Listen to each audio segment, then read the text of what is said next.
रावलपिंडी और इस्लामाबाद में कहीं हल्की और कहीं तेज बारिश का सिलसिला जारी है। वक्फे वक्फे से बारिश ने मौसम खुशगवार कर दिया। मजीद तफसीलात जानते हैं डॉन न्यूज की नुमाइंदा रुखसाना खान से। जी रुखसाना, बताइएगा इस वक्त कैसा मौसम है?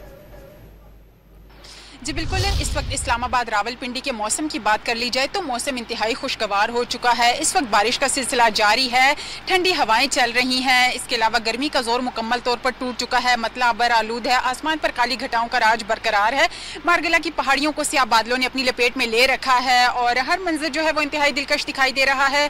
गर्मी का जोर मुकम्मल तौर पर टूट चुका है, गर्मी की शिद्दत में कमी वाक़ हुई है। इसके अलावा दर्जा हरारत जो है वो 30 डिग्री सेंटीग्रेड रिकॉर्ड किया जा रहा है। महकमा मौसमियात की बात कर ली जाए तो महकमा मौसमियात का यही कहना है कि मुल्क के मुख्तलिफ इलाकों में वक्फे वक्फे से बारिशों का सिलसिला जो है वो 17 जुलाई तक जारी रहने का इम्कान है। महकमा मौसमियात के मुताबिक इस्लामाबाद, खिता पटोहार, मरी, गलियात, कश्मीर, गिलगित बल्तिस्तान, पंजाब, खैबर पख्तूनख्वा, बलोचिस्तान और सिंध के मुख्तलिफ इलाकों में वक्फे वक्फे से बारिशों का सिलसिला जारी रहने का इम्कान है। और महकमा मौसमियात का यही कहना है कि मूसलाधार बारिशों के बायस, शदीद बारिशों के बायस नशेबी इलाके ज़ेरे आब आ सकते हैं। पहाड़ी इलाकों में लैंड स्लाइडिंग का खदशा जाहिर किया जा रहा है। इसके अलावा मकामी और बरसाती नदी नालों में तुगयानी का भी खदशा जाहिर किया जा रहा है। शहरियों को एहतियाती तदाबीर इख्तियार करने की हिदायत की जा रही है और मुतल्लिका इदारों को भी अलर्ट रहने की हिदायत की गई है। जी।